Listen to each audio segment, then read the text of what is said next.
Hello everyone, Dan here. I wanted to put this little note up front as we all heard the recent news of Kevin Smith and his health concerns, and our thoughts, prayers, and best wishes, of course, go out to Kevin Smith and his family. Really glad to hear that he's doing okay now, and I don't know about some of you out there, but when I heard that Kevin Smith had a heart attack, it oddly hit me harder than most celebrity news. I don't know if it's because we're doing this retrospective, or the fact that I've been a fan of him for such a long time, or because he's such an open person on social media and his podcast that even though you've never met him, it feels like we know him, and he's that that geek that many of us feel that inspired us to do many of these things that we're doing today. So again, I say again, best wishes. Hope you feel better soon, and I can't wait to see what he does next. With that said, let's move on to the show. This is Phil Lamar, and you are listening to the Geekcast Radio Network. I am your immaturity and your indignance.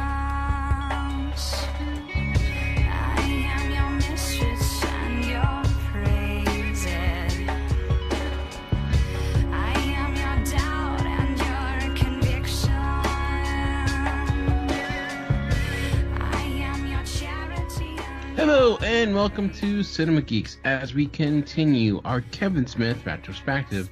Today we will be reviewing Dogma, Kevin Smith's maybe most controversial film. I don't know, we'll get into it. Joining me on today's epic adventure is Hard Candy Mandy. Hey. Hey. And of course, Kevin Optimus Solo. Wings and all. And of course, last but not least, Matt Ridley Sent.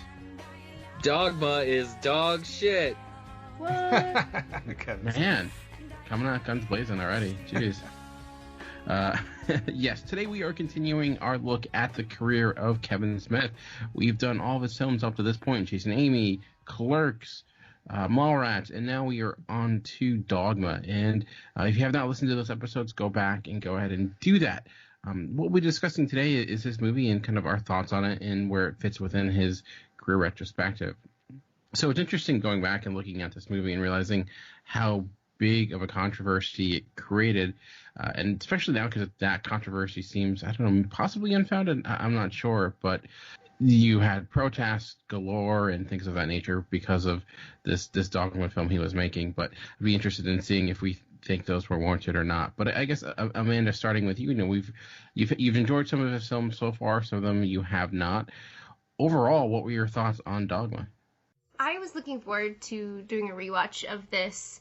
I really have fun with this movie.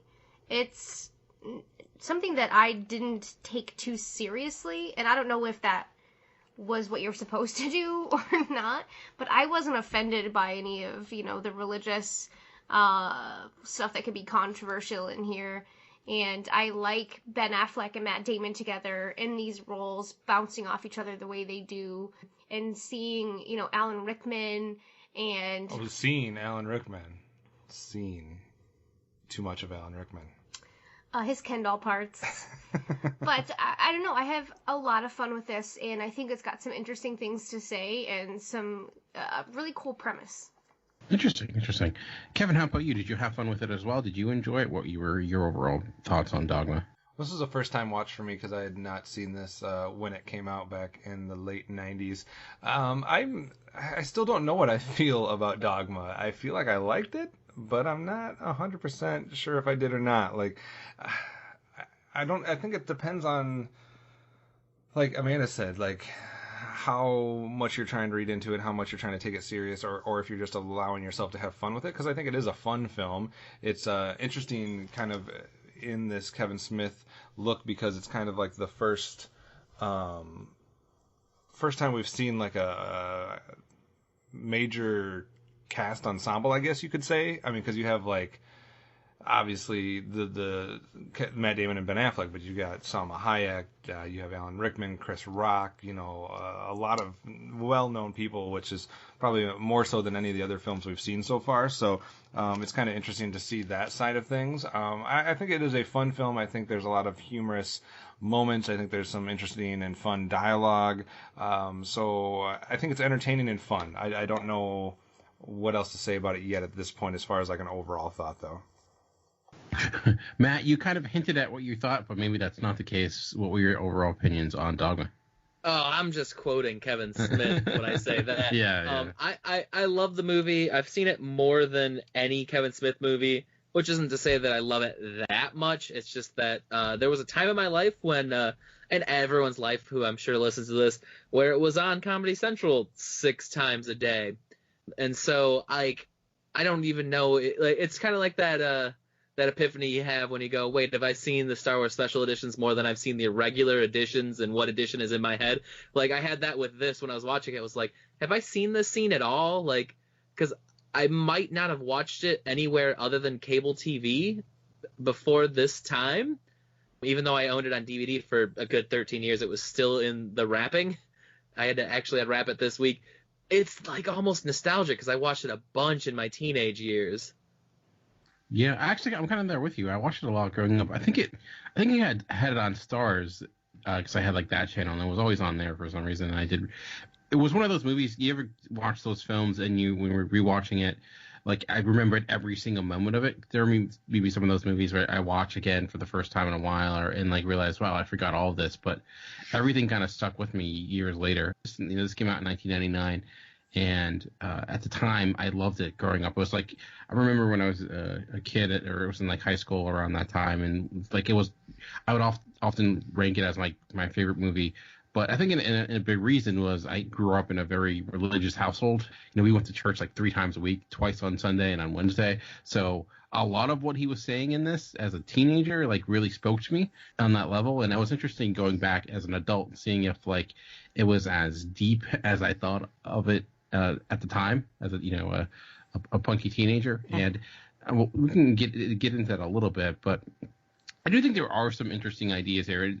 Kevin Smith has gone on the record, talked about this a lot, but you can definitely tell watching it that it's coming from a place, I think, of his own struggles, like with religion and his thoughts on it. He clearly has a certain respect for it, but also maybe has some issues or questions, and I think he explores them here. I think you could argue maybe that he's not necessarily diving that deep into those questions, and maybe there are a limit of superficiality to them compared to what he could have done, and maybe he still sticks with some of his more comedic elements to cover up that, so it ends up being more of just this typical comedy, but with some a unique perspective.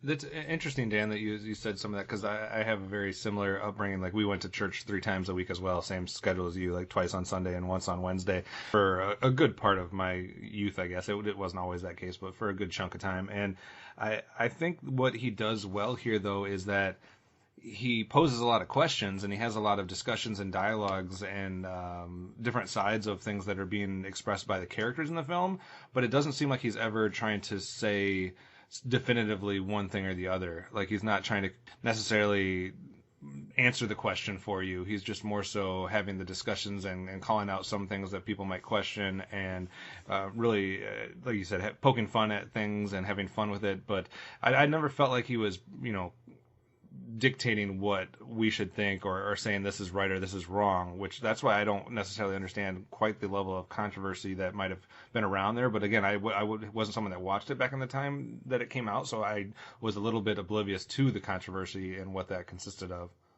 Yeah, if I remember at the time, it was a lot of it before it came out, and I think some of the imagery, like Buddy Christ, was, I think, a big piece of it, because it just seemed blasphemous. And you got to protest, you got to find something, and then the movie's coming out, so we get to get grouped together and go have a good time. But what's interesting with this, though, just looking at his filmography up to this point, easily the most stacked cast and just the level of talent.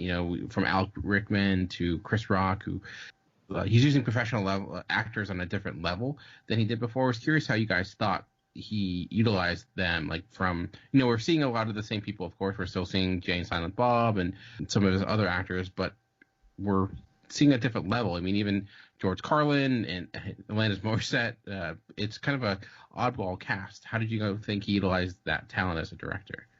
I think he really managed all the personalities well, and I think everybody got to showcase something of their character, and I don't think it was too overwhelming. At one point, you're like meeting more and more characters, but then it kind of levels off, And I think that he was able to manage all those personalities well and balance in throwing so many characters at you at once. Matt, what about you? I think this is what I love about Kevin Smith as a director, is there's certain actors that I don't know whether he gives them a wide berth, gives them a long leash, or he's just great for, but like you'll see Ben Affleck in a bunch of his movies. You'll see George Carlin in a bunch of his movies. And they're always great. They always like are perfect in those character slots. And I don't know if he's like writing for them specifically, since he writes and directs, which is great if you have someone who can do both, like Kevin Smith can. And so like Amanda mentioned earlier, the way Ben Affleck and Matt Damon bounced off each other was perfect. I don't even know if this was earlier or later when they were doing movies, because they did a bunch of movies together, and this feels, it's still in the 90s, so it feels like that's pretty early in that duo's career together. Feels like lived in, like they've been friends for forever. Another nice thing that he does, though, is with some of these like well-known personalities, like let's say like a Alanis Morissette or even like an Alan Rickman, they're there, and there is some cleverness to the characters that they're playing and some of the things that they're doing, but he also doesn't feel the need to kind of go that extra step and have them do something that would be obvious. You know what I mean? That a lot of people would play to, like, he's not going to make Alanis Morissette throw a line from her song or sing something in there. He's not going to have them have to do what they're known for, but you still know that's who they are, and then you still find the irony in who they're playing or what they're doing. So it's kind of like a little bit of a subtlety, yet, or just a trusting in his audience. Like, he trusts the audience knows who these people are and get some of these jokes as far as where they're being at without having to like hit you over the head with it. Yeah, and I think too, like, I don't know if it was just the talent around him, but even like someone like Jason Mewes seemed like he brought his A game. Like, he felt like he seemed more on his character, and he was funnier, and I don't know, he seemed like to be elevated with the people around him. Like, seeing him and Chris Rock interact was a lot of fun, and kind of awkward when I'm sure like someone like Alan Rickman has no idea who Jason Mewes is and how that's gonna be. I just loved to be in the set when that was happening, because I could imagine what that was like. I do think like he was able to utilize those, and based upon some of Kevin Smith's commentary in the past, that he and the lead actress Linda Fiorentino did not get along very well, but I thought she was really good in this. I thought her tone, her performance in the tone that she sat was a big piece of what made the movie work for me. Like, there was just like a distance to her. Like, she just felt like reluctant, and you can just see that she was just lost within her quest to figure out what exactly her place is in all this as a character. And I think that with all the craziness going around her, you needed something kind of a person that could be that straight level of energy, and she kind of brought that to the movie. Yeah, I agree with that. I think, and I agree that Matt Damon and Ben Affleck are a lot of fun. This might be one of my favorite Matt Damon performances, just because of like how unhinged he gets, and just especially that one of my favorite scenes is when they're in the that boardroom with all the the animators and things of that nature. And hey, when someone sneezes, I always say bless you, because I think back to that scene. I'm like, they could be the angel of death, so I don't want to chance it just in case. But what's kind of interesting too regarding this is ultimately almost like a road trip film. Story-wise, does it feel like Smith's most polished movie, at least in narratively or in the way that it's structured, considering this is not like one location, this is kind of this more epic quest? I think that's hard. I think it does feel like the most polished version of a film that we've gotten from him. I'm not saying that that's necessarily good or bad, but it does seem like the most maybe polished, complete, and obviously the best, probably from a a cast standpoint and that type of stuff.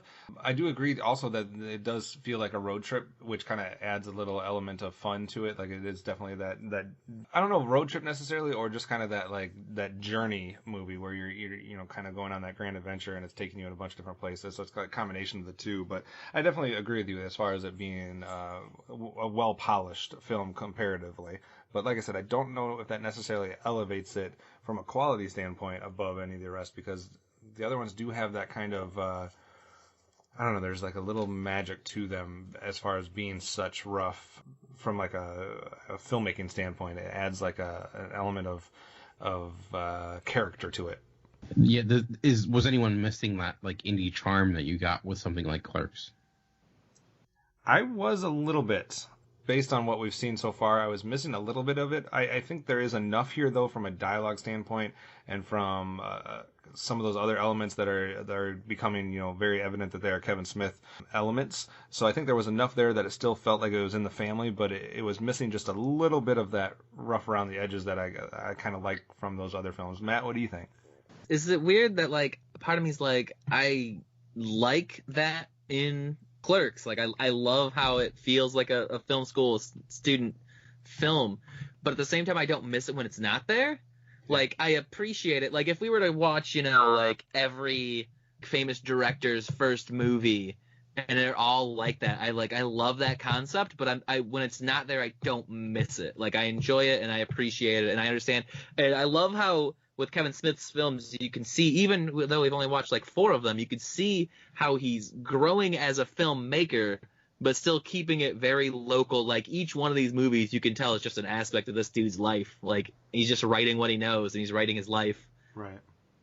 Yeah. I mean, how about you? What do you like? I know you've had some of them that you've enjoyed, some of you haven't. Has there been something that you feel like, some key elements where you feel like Smith is working for you compared to when he hasn't worked as a director or writer? I think as far as the polished nature of this one, I found more enjoyment in this one. It was more like a movie that I would seek out and want to watch. I'm not really big on the indie scene, though, so that might be where that kind of style wasn't working for me in his earlier films.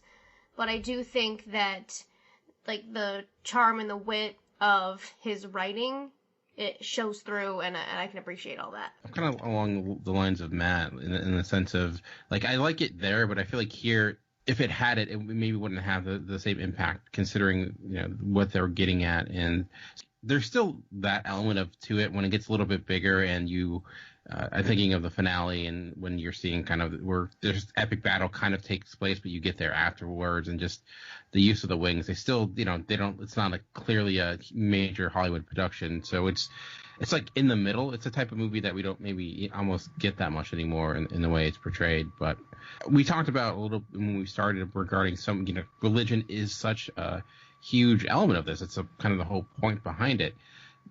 Did anything for you all kind of stand out regarding kind of any ideas that were brought up, any questions that were raised that you felt either he was coming to something that was interesting or something you felt like could have been maybe fleshed out or addressed in a more complete way?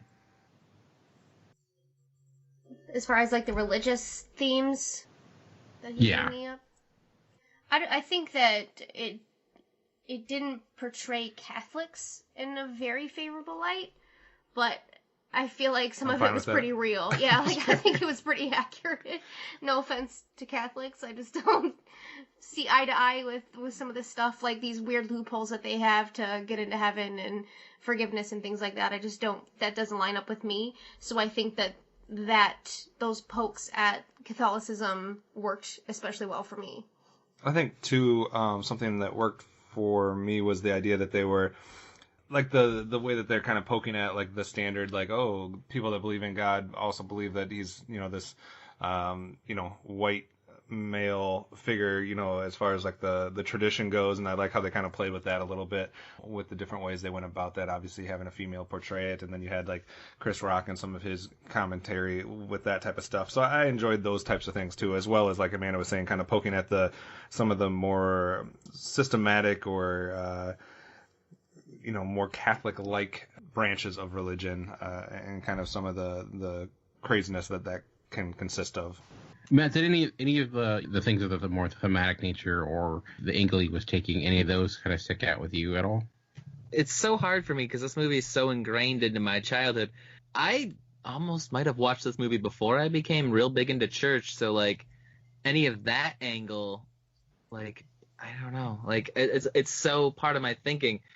Yeah, I mean, do you think he had ultimately, like, was there a point you think he was trying to make, or do you think it was more so he was trying to figure things out for himself in a way? I think it was personal. I think with all of his movies, it's 100% personal, and I think that's something that he ended up losing and then finding again and later. Like I've heard him talk about on his podcast, where towards maybe his 5th or 6th movie, or maybe even his 7th movie, he tried to make it more about something, and he almost like lost it because of that. And that he works best when he's trying to just do his own thing and think about his own stuff, and putting out a message is like a morality piece is very different from a slice of life piece, And I don't feel like this feels like a morality piece in any way. No, it takes the form for me of like someone that is literally going through it, or thinking back to a time when you were going through it and trying to come to terms with what your belief system is, and kind of the things that you're being told, or things that you're hearing from, whether it's a church standpoint or just, with friends or family members or whatever. And it comes across to me as like, as a kid, when you're going through that, what kind of questions pop up in your head, or what kind of things do you hear that don't make sense to you, or that you have to try to come to terms with. And it feels like this is a vehicle for him to kind of just throw a bunch of those types of things out there, like, let's pose this question that I had when I was going through this, or let's expose this crazy concept that this one religion has, or things like that. So that's kind of how I took it. It was more so like touching on things that he was familiar with from his experience, but not necessarily as in a morality tale. He's not trying to say like this is right or wrong, just like these are the types of questions that you have to come to terms with, and this is some of the stuff from my experience. But I could be off with that. I guess there could be something said about the subtlety of who he puts in as religious figures, because like George Carlin is very anti like everything the Catholic Church is about, and like in a later movie he gets Carrie Fisher to play a nun, and it's like she's very not nunnish. And so, like, same even with Alanis Morissette too. Yeah, Alanis Morissette is not the embodiment of God in any way. And was so, he like, being ironic? Is that? Hey, Sorry. don't you think? Let's use that the correct way. Yes. Like, and I think that even if he wasn't trying to put that out there, like you could make an argument that subtly he's at least toying with it and playing with it. Yeah. Yeah. I think that's very true. I mean, I think ultimately he's being critical, but also not in a mock. Some people may look at it and think he is, because you like, again, you see that image of Buddy Christ, but I think he's more so, he's not necessarily mocking or being critiquing of the religion, but rather the people that kind of guide it in a way, and maybe the craziness they have, or as well as the individuals themselves. I think one line that always kind of stuck with me and still sticks with me today was like the line of how Catholics don't celebrate their faith, they mourn their faith. And again, I wonder if that was something that he was struggling with, because it's like, these are coming from a personal angle. There are certain things. Ultimately, he's creating a movie where God exists, right? So clearly he, despite the fact he might have, a devout atheist as a preacher, I think ultimately, like, you kind of see the side he's on, but I think he ultimately is trying to understand it from all the different angles, which I think makes it a little bit more enjoyable in that way, because you never feel, oddly enough, that you're being preached at, but at the same time, he's trying to get at something rather than playing with that that subject matter you're never supposed to talk about. Right. No, I agree with that. Is there anything else anyone else wanted to bring up that we have not got to yet? I just had a question. Do you guys all keep fire extinguishers in your closets? Is that something that I'm supposed to be doing that I've not been? You are supposed to actually have a fire extinguisher. I was not brought up. I missed that. In your closet or in your kitchen? I always heard kitchen. Somewhere in your house. I would in my kitchen. I mean, I've never heard of somebody having one in their closet, so that was new for me. I thought I was maybe raised wrong or something, that I didn't get that training. It's a comedy, Kevin. You're taking it too seriously. This was also before Y2K, so people are getting really prepared for things. So this movie does have quite possibly my favorite quote of all time, and I had to write it down when I heard it. There's at one point where they ask, and well, I'll just give you the whole line. Were they sent to hell? Worse, Wisconsin. Like that, I hate Wisconsin. So But if you're from Illinois, you know the hate for Wisconsin. So that was a perfect line for me. And this is taking place in Illinois too. It says Shermer, Illinois, which I'm not familiar with where that's at, but It's probably not real. is Shermer, Illinois real, Matt? Is that a real place in our state? I as someone who's traveled this great state a lot, I don't know. But any movie that's going to bash Wisconsin, I am 100% for. So. Dang. Man, I didn't know there was a Wisconsin-Illinois beef. I didn't know that was a thing that exists. Also, Especially we live the right drivers. we live right on the border almost. Like I can drive a half hour and be in Wisconsin. So I don't know. And also going to a Illinois school and having to face Wisconsin and then having to work with all Wisconsin people that think I won't get into that. But You opened a door, guys. Man, we clearly have. Yeah. Therapy it's session a door here. that you can. Yeah. Hopefully, it's not one that won the world. Like that. Matt, you mentioned like when you watch this, like there's other things that you typically take out of it, and that you enjoy, things that you revisit. Did we touch upon any of those, or there's other ones that you wanted to bring up to highlight what you tend to take away from Dogma? Oh man, I don't know. I enjoy the whole movie. I don't know what like really charms me about it, but it's something that's so relatable and so fun. So I'm gonna say that.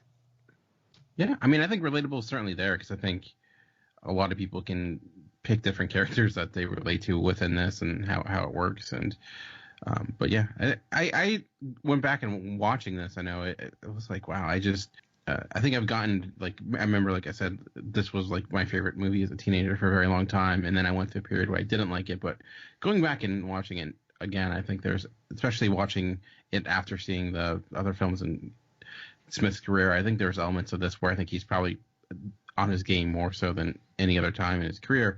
But overall, there may be some other things. So I guess anything else you want to bring up before we give our final thoughts and grades? I want to say that I super liked the scenes when the angels did get their wings back, and even like the mutilation of them was crazy real for me. Like we said that the production maybe not have been that great, but I believed it. Like I thought it looked awesome. I agree. The wings at least looked that there's a physicality to them, and that was pretty brutal. All right, well, let's go ahead and give our overall final thoughts and grades for Dogma. Amanda, let's start with you.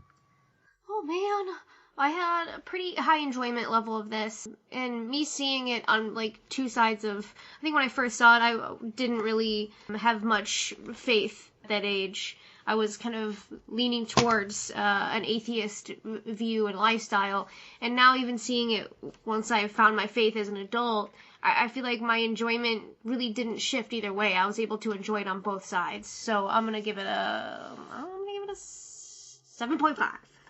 7.5, nice. Kevin, I know you were like debating on how you felt about it. But I don't know if talking about it helped your overall thoughts. Was there anything, we didn't really get into any negatives. Were there any negatives that you wanted to bring up before you give your final thoughts? I don't think there's really too much as far as from a negative standpoint. I think it's right now boiling down to, with the films that we've seen so far of Kevin Smith's, more of a personal taste thing. Like I think there hasn't, I mean, outside of, you could critique some with the rough edges and the maybe not, advanced filmmaking skills or something like that. But there's really not too much of a negative, I don't think, that you can find from most of the films we've covered so far. It's just more of a, which one spoke to you more as far as the subject matter and kind of the stuff that they were aiming at. And just before we get critiqued by the listeners, Shermer, Illinois is not a real place. It was apparently a made-up place by John Hughes in a lot of his films, but it's not an actual place. If my 2-second research is accurate, I don't know. Yeah, I should know that because I remember Kevin Smith talked about that in one of his the evenings with Kevin Smith, and that's exactly why I said it there, and I can't believe I didn't think of that. So Excellent. I guess maybe you might critique this film for if you're someone that like does not like a heavy dose of exposition at different times to move the plot along, because there is a lot of exposition here, but I think when it's done in the way Kevin Smith does it, it doesn't bother me personally. I don't know. Overall, I'm positive on this film. I'm going to give myself some room still to marinate on it and decide where it's actually going to fall in, as far as the filmography, but I'll give it like a 7 for right now. All right. Matt, how about you? I don't know, man. I love Kevin Smith's, especially his first, half dozen movies. Like they really touched to a certain point, and this one's got a lot of nostalgia. I can't be fair to it. I think it's easily an 8. Like it's I can't think of anything I would change though, which means it should be higher up, right? Like, but it also isn't necessarily my favorite thing. So that's what I'm gonna do.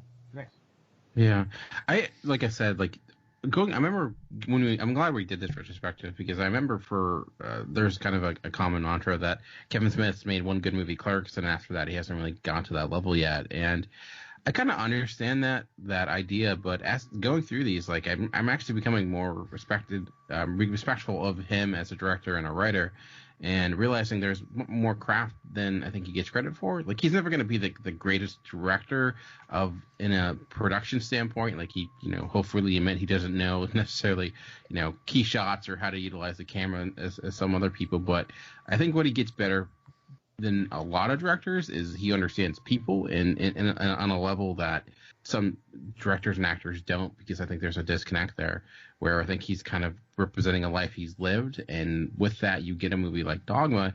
And, we talked about like how it does feel like much of this movie is a struggle or questions he was asking himself, but it never feels necessarily that it's ultimately personal. There's some universal questions that are asked and explored. Maybe it isn't ultra sophisticated in every way, but I think if it was, it wouldn't be true to the story it was trying to tell. And ultimately, even though it's dealing with some hefty material, it ends up still being, enjoyable and fun, and keeps that sense of humor that you would expect from a Kevin Smith movie. And I guess walking away from it, I'm like, wow, I think this, after seeing it again and enjoying it on the level that I did, I'm like, this might be, in my opinion, at this time, my favorite film that we've gone through of his. Like I respect a lot about what Clerks did, but I feel like he was able to kind of come together with everything that's made him a good director up to this point. And this was like the movie he was like leading up to tell something that was true to life, but also kind of hitting at some more deeper things than just day in the life type of situation. So for me, it's an 8, possibly higher. Like I said, just maybe that. But I was really glad we kind of went back and saw this. Like I said, it's an endlessly rewatchable movie that, as Matt and I mentioned, we watched a lot growing up, and I could see why, just because it's like each scene, there's a lot of great scenes that we even talk about, like the subway scenes and how he was able to get situations where a lot of these characters were interacting, and maybe it was forceful narratively, but on a strictly an enjoyable scene standpoint, those were some of the best moments, like seeing, Affleck and Linda's character all kind of interact on that. Those were some of the best moments for me in the movie. But anyways, anything else before we bring this episode to a close? No, I think that's an interesting place. Like you said, if he's leading up to something, then what comes next, because we still have a few that are definitely part of that same family yet to watch. So I'm intrigued, since most of these are first time watches for me, based on that comment, to see kind of where it goes from here. Yeah, and that's a good point. So, we are. This is obviously interesting because we're finally getting out of the 90s. So I'm sorry, Amanda, but we will. Early 2000s are still good for me. So. Yeah. So his next movie after Dogma that we'll be talking about next time was actually Jay and Silent Strikes Back. Jay and Silent Bob Strikes Back, which now that I think of it, I don't think I've ever saw it straight through. I've seen bits and pieces of it. I remember watching it at a friend's house, so. Going to be interesting going back and watching that, considering it's those characters that we've often talked about. We didn't talk about them in this episode, but we often said less is more. And I think, honestly, outside of Clerks, this has been my favorite use of them. I think this is when they're the most, like I said, Jason Williams was his best performance in that character so far. But we also have a lot of other fun things coming out. We'll be continuing our video game series. If you've not checked it out, we also have before this our most anticipated movies of 2018, as well as our box office draft that went up, and a lot of other things planned for this upcoming year. So let us know. We will be doing more video game movies, regretfully, but someone has to do it, and we're here for that. But before we go, let's give our Twitter information. Amanda, how can people get out to you? At Hard Candy Mandy Eyes, no Y's. Kevin? You can tweet me at Optimus Solo. Matt? I am at Fridley Scent. And I am at Movie Revolt. But that'll be it for this week. Join us next time as we continue the Kevin Smith retrospective with a review of Jay and Silent Bob Strike Back. Thanks for listening.